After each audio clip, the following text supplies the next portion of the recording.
must have faced roadblocks or curves, as you said, that you had to unlearn a lot of things, right?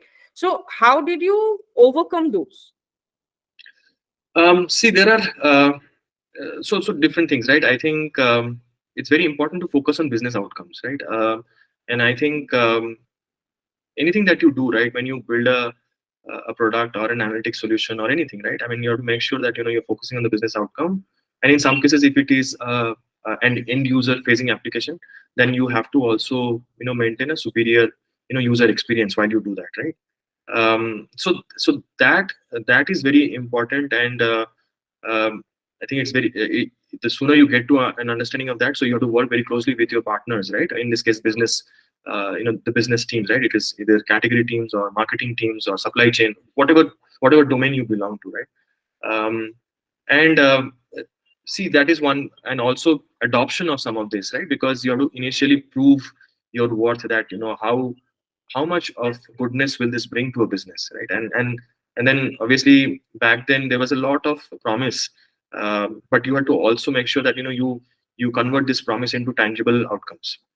And then so you take small steps at a time. You bring along your business with you, right? So it's more like co-creation, right? And that's where adoption actually is faster, right? I mean, if you're trying to do something in a silo, and then you go back and then you pitch to the business saying that, hey, by the way, this is something that will help you, I don't think that goes well. So as opposed to when you bring them right at the beginning of the journey and then you work together and set your common goals, right? So at Target, we used to have a very good practice called OKRs, which I think is also followed largely in the industry. So you determine your objectives and key results, right, alongside the business, and then you have an alignment, right? And then you carry on with the execution part of it, and so adoption comes in naturally. Roadblocks were also with respect to getting the right talent.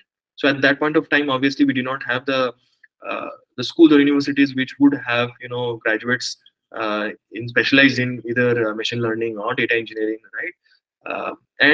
So either we had to work towards upgrading our existing talent, identifying people who had that basic understanding of algo programming, data, etc., and then how you could constantly allow them to learn and upgrade themselves over a period of time.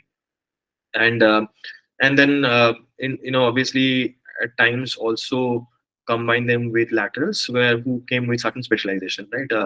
And so that attracting talent and retaining talent was definitely one of the key areas of focus. I would not say a roadblock, but really an area of focus when it came to setting up this. But largely, I think adoption, business, making sure that you are aligned with the business, delivering on business outcomes, and the talent that is required for you to be able to do so, I think were sort of the important ingredients as I look back.